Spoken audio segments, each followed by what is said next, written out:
All right, back for round number four. We lost the die roll, and if you take a look at our opening hand here, I think this hand has to be a mulligan. We can go Glimmer Void into Springleaf Drum and Mox Opal, but we don't have Metalcraft for Opal. And then that's only going to be two artifacts for Thoughtcast, and we don't have a creature or really any action. So I think we have to mulligan this hand, even though we do have some interaction with Galvanic Blasts. Just not having access to a creature, I think, has to be a mulligan. So we'll go ahead and mulligan to six, and well, this hand's not a great six, but I think this is a keep because we do have this Master of Ethereum and some Blink Moth Nexuses and an Opal, so uh, we'll keep this hand, but I think this is better than going to five. We'll do another Citadel. Well, that means that we can cast Master on turn two if we lead with both Citadels, because we would have Metalcraft for Master of Ethereum that way, so. And I'm going to actually cast the Opal so that we. Well, that was actually probably a mistake because now this can get Abrupt Decayed. Um, we would have gotten Thoughtseize if our opponent had Thoughtseize, so I did just open myself up to get Decayed, but I guess that would protect our Ethereum from getting Decayed, so probably a little bit of a give and take. Alright, our opponent's not doing anything. And Etched Champion was the draw. I don't want to jam this champion because that's going to be one of our best cards in this matchup. Um, Master of Ethereum is not quite as good, so I'm fine just jamming the Master, but I want to wait for the Etched Champion until we can protect it with a Blinkmoth Nexus from a Liliana activation. I'm just assuming that our opponent's playing Jund. So under that assumption, I want to be able to protect Etched Champion from Liliana.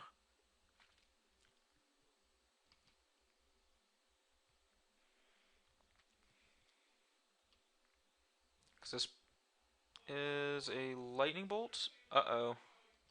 Another Bolt. Alright, double Bolt. I'm pretty okay with that happening, to be honest. Alright, and then Dark Confidant maybe? A Scavenging Ooze, okay. And we drew another champion, sweet.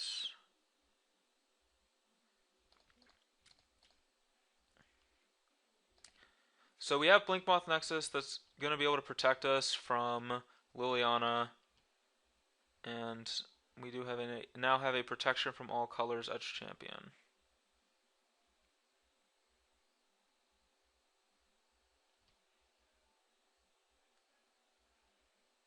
It's probably Liliana. Nope. 4 mana, Olivia. Ooh. It's actually pretty good. We're going to need to draw a Galvanic Blast here pretty soon.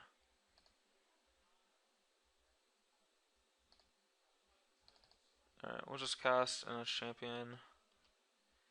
And we'll bash in for 2. Alright, so this is going to be interesting here.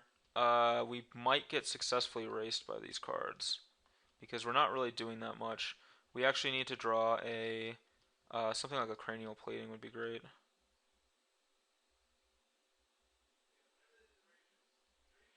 And we can't really start activating. Ooh, Tarmogoyf is a bad one for us.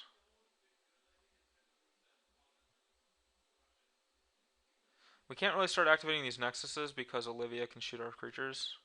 I don't really want to play this either because of Olivia. So, actually we can activate a Blinkmoth because we can pump it with the other Blinkmoth Nexuses. So, I am actually gonna try to attack with one Nexus here.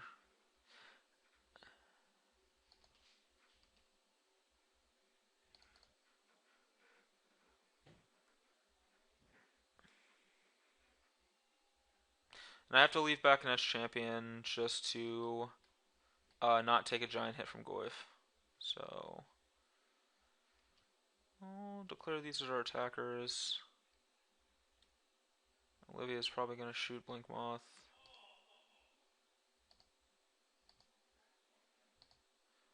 We'll just pump. And pump again. And I'm not keeping a mana open to play around Liliana, because I feel like a Liliana would have been cast by now. So this Blinkmoth Nexus is now a vampire. So we need to make sure that we uh, don't activate this one again because it can be stolen by Olivia.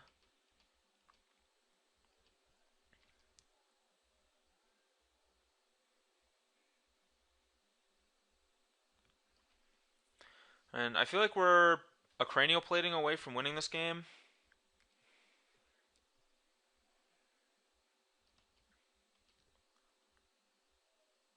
Like I mean, the best play here is to attack with everything, maybe leaving the Olivia back, because it can block these blink moths. And there's only one creature in the graveyard, so I'd rather block the Goyf here to soak up more damage.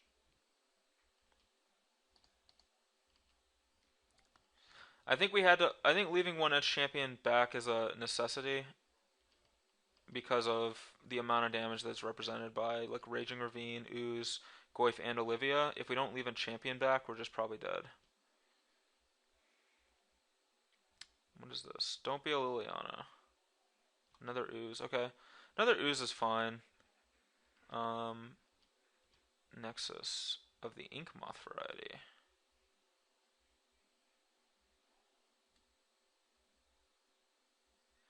Alright, well, we will play the Ink Moth. 1, 2, and we're mana short of being able to triple pump this thing.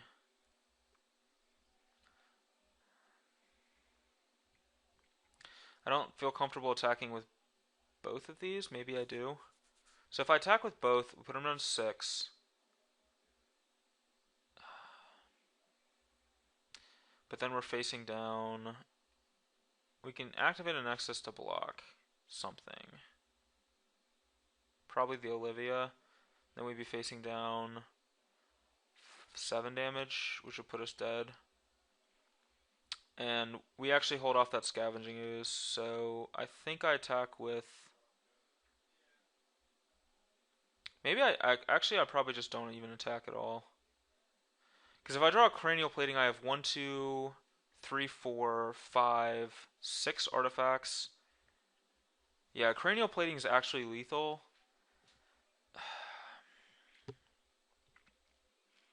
This is really tough. Well, I think I'm going to attack with 1 and give us a position where maybe next turn we can attack with like both of these and then go from there. Because now our opponent's on a 2-turn clock as long as we're not dead. But if I just play this, it just dies to Olivia and feeds Olivia. So we may play this like next turn though, just as a way to force force like 2 mana out of him and provide us with another blocker. All right. Declare attacker step. So I actually want to activate this Ink Moth because I can double pump it in response to Olivia shooting it. And I can actually make it a 3/3 to kill the Scavenging Ooze.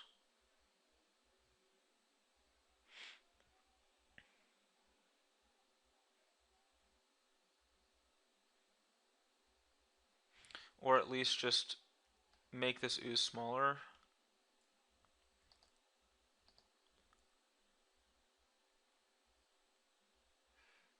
Yeah, let's go ahead and do this.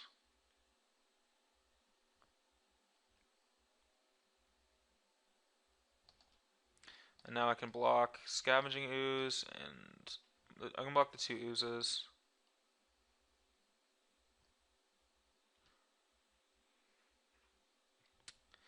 And now it's on him to activate Olivia.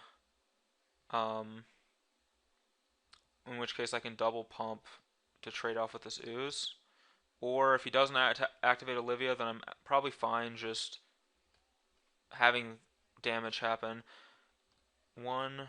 If I activate Blinkmoth targeting this, he ends up being able to kill it with Olivia, which is kind of bad for me. So I think I'm okay with damage happening. Yeah.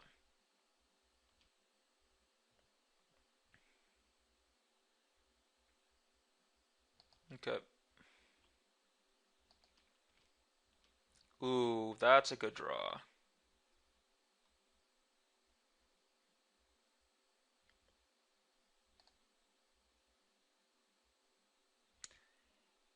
So that can actually...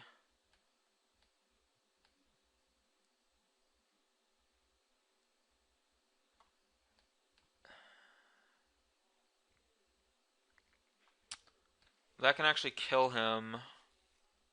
Not this turn. So if we attack with both Etched Champions, he goes to 4, but then he can activate his Scavenging Ooze to eat this Ooze. So I don't think that we can kill him yet with Galvanic Blast. But we can attack for 2 and put him at 6, and the next turn we can attack for 4 and then Galv Blast him. So let's just attack for 2 again and go from there. And he can also use Olivia. Interesting, he didn't. He can use Olivia to shoot his own creatures, which he should have been doing to pump his Olivia to his 6/6. He should have eaten the ooze and then double shot like his 2 creatures to make his Olivia bigger. Alright, so here I'm gonna block here. This forces him to eat his ooze, which also shrinks the Tarmogoyf. So I think that that's a good block. And then we take 2 down to 10. Just in case something goes wrong here. And there's a cranial plating as well. Alright, so we're better safe than sorry. Let's go ahead and use the plating. Okay.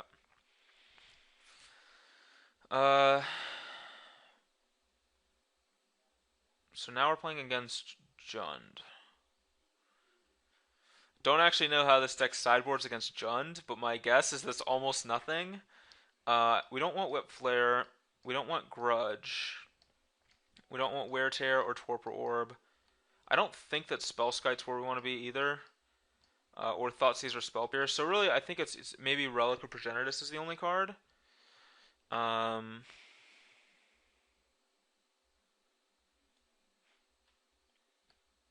could see in Soul not being great.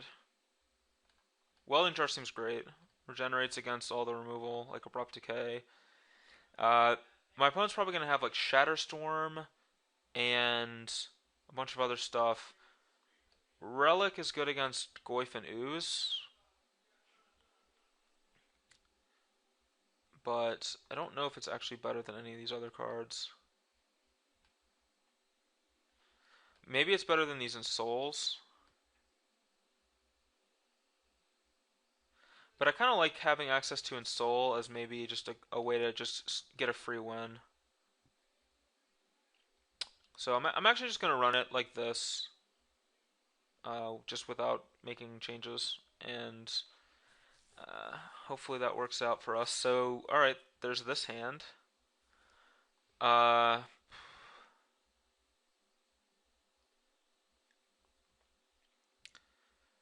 we have a bunch of these Nexus cards, a plating in a jar.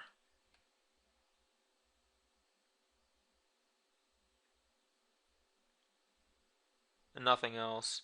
So we're really relying on Nexus to get the job done. And I actually think that that's fine. Especially with a jar to protect it. So I'm actually going to keep this hand. There's a possible chance that we lose to our opponent just being too fast. But that's really one of the only ways I see us actually losing.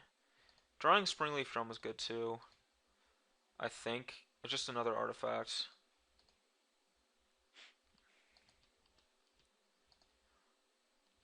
Although, we could just lose to our plating getting like decayed or Kolaghan's Commanded. Or like something along those lines. Ooze, okay. And Ooze is a pretty mediocre threat against us. We have another Nexus.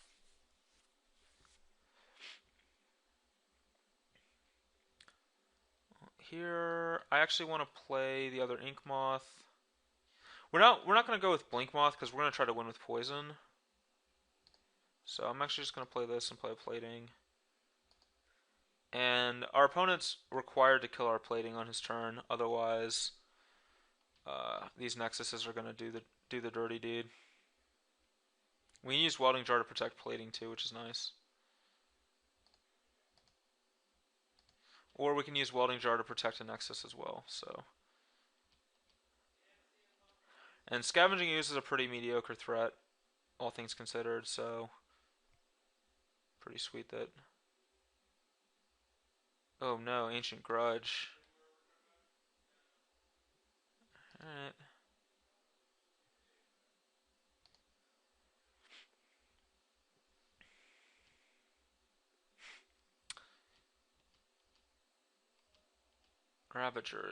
Ravager's a good draw, to say the least. So I'm gonna play a Blink Moth and cast Ravager. So this is gonna force him to flashback Grudge on our plating in response to this Ravager. Otherwise we get to sacrifice the plating. Yeah, so he has to kill plating in response. Otherwise we can sacrifice plating with two Ravager. That's not good for him. Now we're just gonna clock him for an infect. Yeah, Ravager is probably one of the best draws, although actually that was a mistake to attack there, because now if he kills our Ravager we don't have anything to put it on. So that was actually a giant misplay. Oh well. Yeah. That was a huge mistake.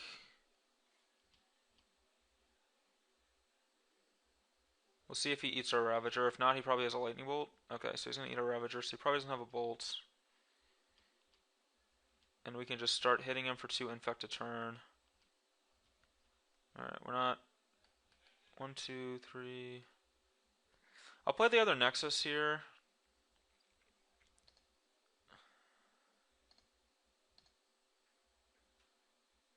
Because if we draw a 0 mana artifact, we can actually activate all 3 next turn. So I want to activate this back one.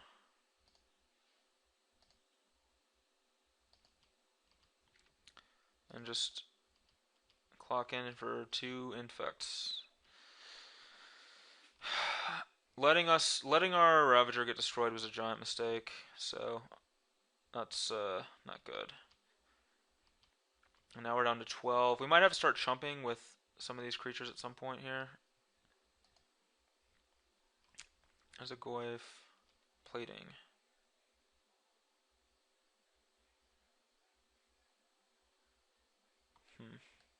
Okay. I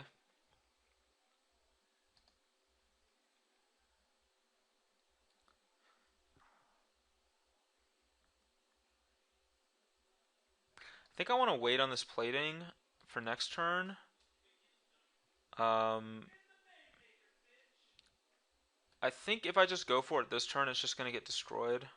He's definitely representing some sort of removal spell. So I think I'd rather just try to send with 2 of these. And see how that plays out for us. Yeah, as a terminate. And then next turn I can try to go for a plating. And I don't think it's a kill though, but maybe it is. Plating. Activate one of these. Equip. Oh no! We didn't cast our plating and we got Inquisitioned. That's bad.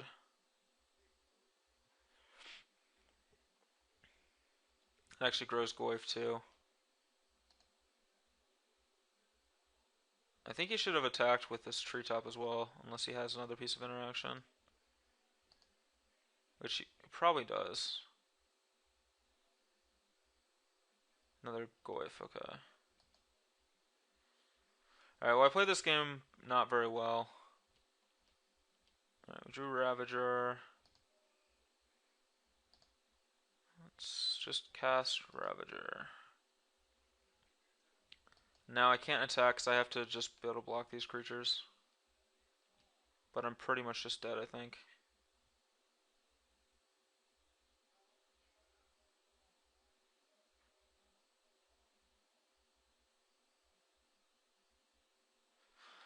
I'm not quite dead actually. Um, if our opponent has nothing, I can maybe win.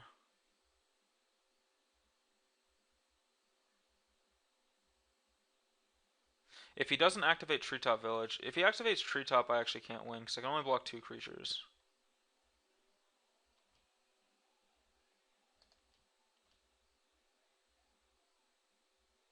Yep. All right, so I'm dead here because I can only block two creatures, and that's three is enough. Um, Otherwise I could have. If he only attacks with two, I can block, put a bunch of counters on an Inkmoth Nexus, and then try to kill him with that Nexus the next turn. I think that the relics are actually needed to just keep Tarmogoyfs in check, and he has so much removal that I don't think Ensoul is what we're trying to do. It just seems way too greedy. So we'll uh we'll try this. He has Grudge, which also Grudge is another reason for Relic too. If he taps out for a Grudge, we can use a Relic to get rid of it. All right. Well, this is a zero land hand, even though it looks amazing. So we'll mulligan, and I think we have to keep this hand, even though it doesn't do anything, and just hope that we get there. I just think it's better than going to 5. If we draw a land, this hand is amazing, so we might get Thoughtseized here. Like Inquisition, probably. Inquisition. Alright, well, that's bad. Probably Ravager gets taken, and then our Steel Overseer will get killed, even if we can cast it. Yeah. Which we drew the worst possible draw. Probably another Springleaf Drum.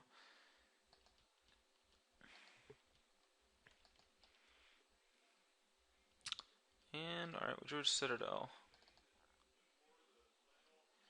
And I don't see a reason to cast this other drum. Alright, and there's a bolt. Maybe I'm not supposed to actually even cast the Overseer there, just because it's just gonna die, but I guess we have to grind through removal somehow. Alright, Relic would actually be a really great draw right now. That's Champion. It's actually not too bad. If we can find another land, as Champion's actually pretty good. Unless our opponent has like a Liliana or something. Just a Mox, something that's not a Springleaf Drum. Mox Opal would be great.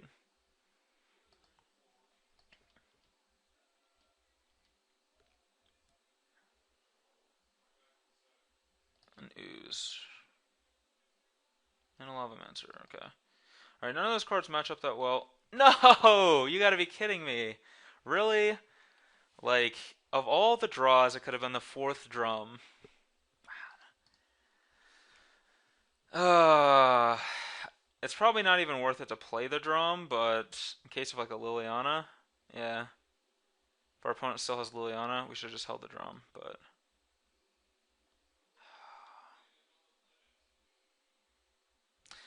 Inquisition's actually kind of bad against Affinity, which is really frustrating that we're getting destroyed by it in both of these games, but oh well.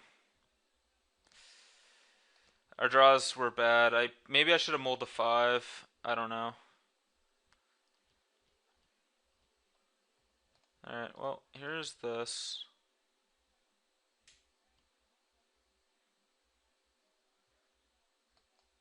It's not actually, that was actually a pretty good draw. If he doesn't have a removal spell for it, that is. This is like a Grudge or Decay or whatever.